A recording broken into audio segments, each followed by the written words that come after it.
in that county. It is now emerging that 30 to 40% of drugs sold in the Kenyan market are either substandard or counterfeit, a time bomb risking the lives of millions of Kenyans. As KTN's Phil Keitanya reports, these counterfeit and substandard medical drugs that are sold at much cheaper prices could explain the increased number of cancer cases, resistance to medicinal treatment, and increased expense of medication over time.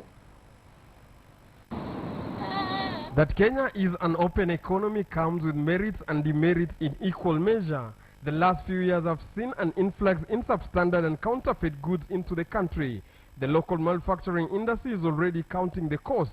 Case in point is Ever Ready Kenya, that shut down its dry cell manufacturing plant due to cheap imports like substandard dry cells, which led to job losses and loss of revenue to the government. It is also now emerging that 30 to 40% of medical drugs sold in the country are either substandard or counterfeit.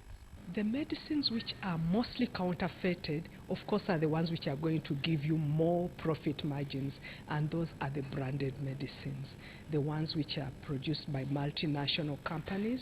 Then you go into things like anti-malarials, because we widely use them, so you have volume, you have antibiotics. The influx of counterfeited medically prescribed drugs are now a big threat to Kenya and neighboring countries, with unscrupulous traders and dealers making a killing from the growing demand to supply counterfeits and substandard medical drugs, risking the lives of Kenyans.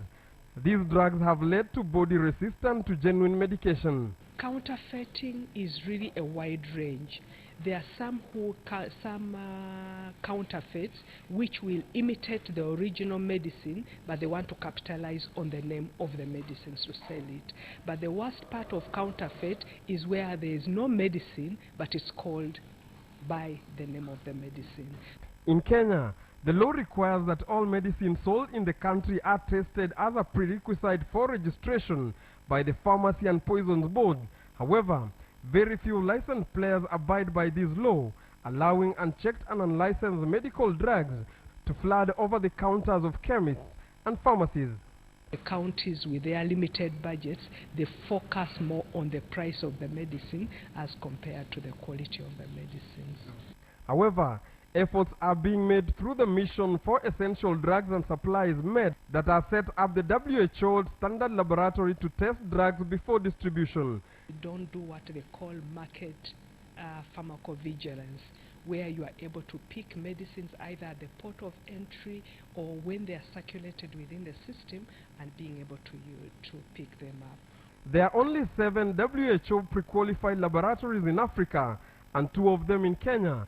The Mission for Essential Drugs and Supplies Lab is currently serving more than 10 countries in East and Central Africa, including Zambia, Madagascar, Republic of Congo, Chad, South Sudan, Burundi, Rwanda, Ethiopia and Somalia. Philip Keitanya, KTN News.